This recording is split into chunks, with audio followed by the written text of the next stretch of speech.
It was a cold December night, and the Christmas lights sparkled along the streets of the small town of Willow Creek. The snow covered every rooftop, every tree, every corner of the sidewalks, creating a landscape both enchanting and mysterious. Inside the homes, families were celebrating, some gathered around the feast, others simply waiting for the morning, anticipating the presents left by Santa Claus. But that night, something different hung over Willow Creek. What should have been a night of celebration and warmth would become, for many, the last memory of happiness. Because on that night, I, Morticia, death itself, walked through the decorated streets, observing the final moments of life for each one. And here I am to tell you this story. It all began at the Cartwright family home. James Cartwright, the patriarch, was a businessman, rigid, ambitious, and barely involved with his family. His wife, Grace, a sweet and submissive woman, dedicated herself entirely to their children, Sarah, 8 years old, and Thomas, 5. James had a sister, Eleanor, a bitter, middle-aged woman who still lived with their mother, an elderly, senile lady named Margaret.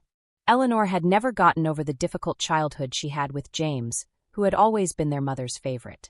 That night, they were all gathered at the Cartwright home, a forced effort to celebrate the holiday. The snow fell thick outside, and the wind hit the windows, sounding like howls. Grace placed the turkey on the table, decorated with herbs and vegetables, while James' eyes were fixed on his phone, distracted by business matters. "James, it's Christmas," Grace said, trying to sound calm but feeling the weight of the distance between them. "Could you at least put that aside for one night?" He lifted his eyes, offering a disdainful smile. "Dear, what's a Christmas dinner compared to a multi-million-dollar merger?" Eleanor rolled her eyes, muttering to herself, "Same old James." But Sarah's eyes sparkled. "Daddy, do you think Santa will bring the gift I asked for?" James sighed, but before he could respond, Eleanor spoke up. "Oh, sweetheart, I think you're a little old to believe in that nonsense, don't you think?" Grace shifted uncomfortably in her chair, casting a reproachful look at her sister-in-law. "Why do you have to be so bitter, Eleanor?" Eleanor laughed, but there was no humor in her smile. "Maybe because I'm the only one here who sees things as they really are." As dinner continued, something sinister began to spread throughout the house. First, it was a faint smell of something burning. Grace furrowed her brow, thinking it might be one of the candles. She stood up to investigate, but found nothing. As she returned to the table, she felt a chill. She glanced toward the living room and noticed that the Christmas tree seemed a little different. The lights were flickering in a strange pattern, almost threatening, alternating between colors in a way that felt more like a warning than a festive decoration. Outside, the snow continued to fall, and the streets of Willow Creek were quieter than ever. It was as if the town itself were holding its breath, waiting for something terrible. Then, a loud noise echoed from the room. Everyone froze. Eleanor was the first to stand up, walking slowly toward the door that separated the dining room from the living room. When she opened the door, the sight before her made her scream. The Christmas tree, once green and adorned with golden and red ornaments, was now dry, as if it had withered in a matter of minutes. The branches were darkened as though burned, and the ornaments hanging on it now looked distorted, almost melted. And at the top, the shining star had transformed into a strange symbol, a kind of eye that seemed to be watching them all. "What kind of joke is this?" James stood up, irritated, thinking it might be some tasteless prank. But as he approached the tree, he felt an overwhelming heat, as though he had been transported to the middle of a desert. "Don't touch it, James," Eleanor whispered, her face pale. She knew, somehow, that the tree was no longer just a decoration. It was then that Thomas, little Thomas, began to murmur. "I heard him. He's out there." Everyone turned to look at the boy, puzzled. Grace knelt to his level with a gentle smile, trying not to reveal the fear that was beginning to gnaw at her heart. "Who, my love? Who did you hear?" Thomas looked toward the window, pointing with a trembling finger. "The man with the red sack. He's here to get us." James let out a humorless laugh, dismissing the sinister tone in his son's words. "These kids, they imagine all sorts of things." But Eleanor didn't laugh. She knew something was wrong. And in that instant, the sounds from the street confirmed the fear that consumed her. Outside, footsteps echoed down the sidewalk. The sound was muffled by the snow, but enough to be heard. A shadow approached the Cartwright house. Tall, with broad shoulders, dragging a heavy sack that left a trail in the snow. Inside the house, everyone stood frozen, eyes fixed on the front door. Sarah clung to her mother, and even James, pale as a ghost, felt his arrogance and skepticism start to fade. The door creaked, and then it slowly opened. There, standing in the doorway, was a man, dressed in red, with a long white beard that reached down to his chest. He looked at them with dark eyes, filled with ancient and cruel wisdom. James Cartwright. His voice was deep, reverberating through the room. The time for reckoning has come. James took a step back, his mouth dry, words dying on his lips. I don't know what you're talking about. The man stepped forward, and everyone in the room felt the weight of his presence. He smiled, a smile that held no kindness. To many I bring gifts, but to others. He looked directly at Eleanor, who swallowed hard. I bring justice. Each person in that house had a secret. James, with his shady business deals that ruined small investors for profit. Grace, who knew about her husband's infidelities but stayed silent, suffocating her own spirit. Eleanor, with her repressed envy and hatred. Even Margaret, who spent her days wrapped in lies, ignoring the abuses committed by her favored son. And that man, that strange and sinister Santa Claus, was there to expose it all. He turned to Grace. You knew, but you did nothing. Why, Grace?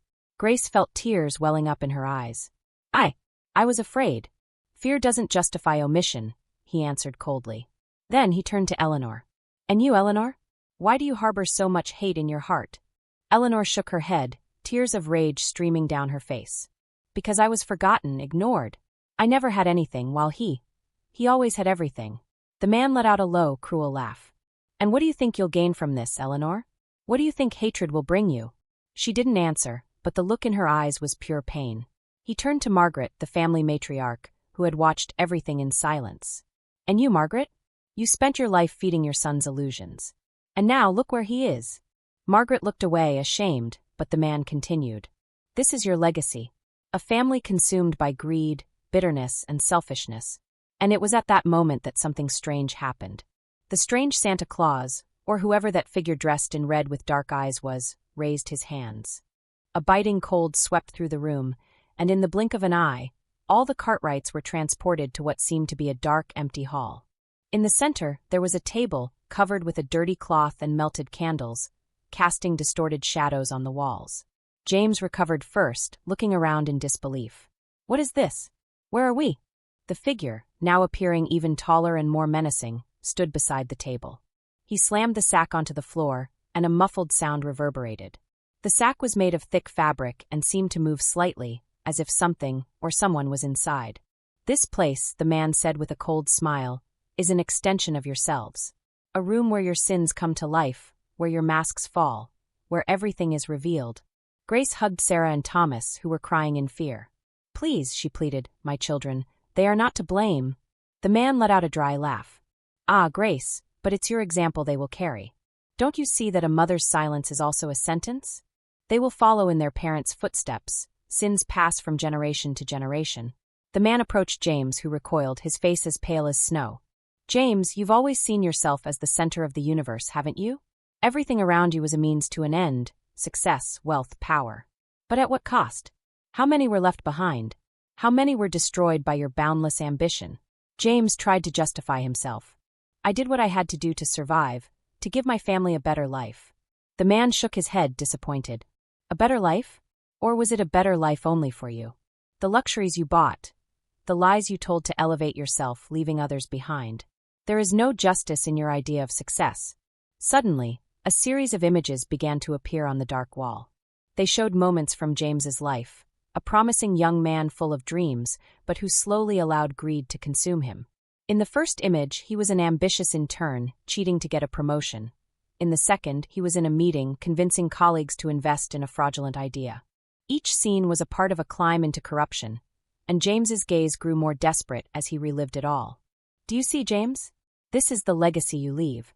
A trail of destruction. Grace watched it all, tears streaming down her face.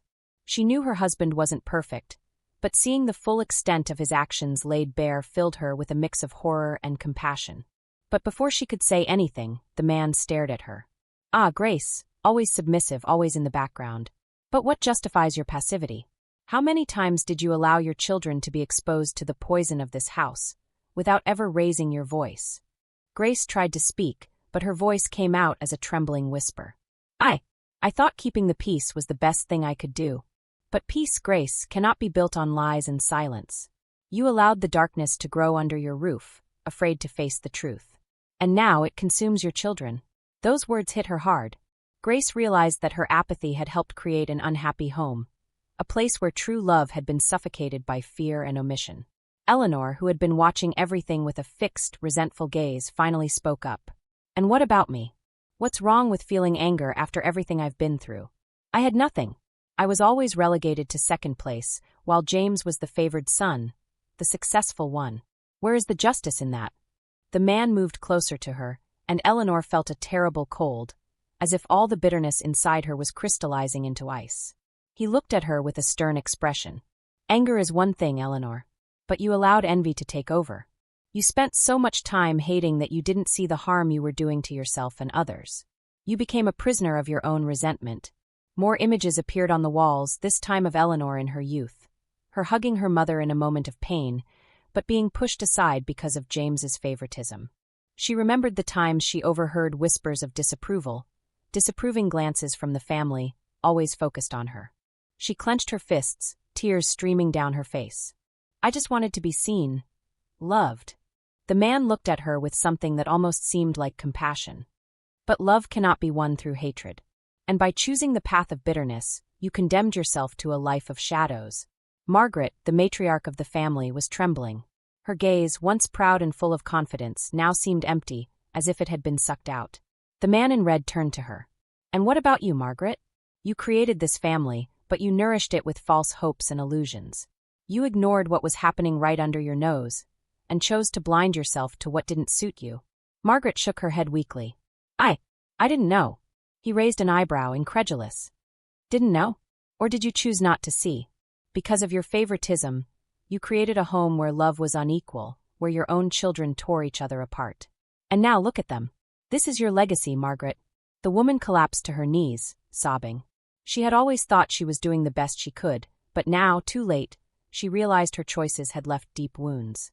The lights in the room flickered, and in an instant, they were all back in the house. The mysterious man stood, holding the heavy sack he had dragged there. He looked at the Cartwright family one last time. Tonight, on this Christmas Eve, you received the rarest gift, the truth. There is still time to change, to fix what has been corrupted. But only if you truly desire it. James, shaken, held Grace's hand firmly for the first time in years, and despite the hurt, she felt a spark of hope. Eleanor, still full of resentment, looked at her mother, who was on her knees, crying, and felt that maybe, just maybe, she could forgive, even if only a little. The man gave one last enigmatic smile before walking toward the door. As he was about to leave, Thomas ran up to him and grabbed the hem of his red cloak. Are you Santa Claus? The boy asked, his voice sweet and trembling. The man looked at him, and his expression softened. I am what people need me to be, boy. Today I was a warning. Tomorrow, who knows? He gently patted Thomas's head, then turned and disappeared into the snow, leaving the Cartwright house in deep silence. The Christmas lights continued to flicker, but now no longer threatening. Something in the atmosphere had changed, and the family stood there, reflecting on all they had seen. That Christmas in Willow Creek was marked not by gifts or celebrations, but by a dark and powerful lesson. Death, or perhaps something beyond it, had visited the Cartwright house, revealing truths that no material gift could conceal. And like Morticia, I smiled from afar watching them. I knew that night would change each of them. After all, there are truths that can only be revealed in the darkness, when the spirit of Christmas merges with the weight of our own choices. And so, I disappeared into the cold night as the lights flickered, signaling that true peace is born only when we confront our own demons.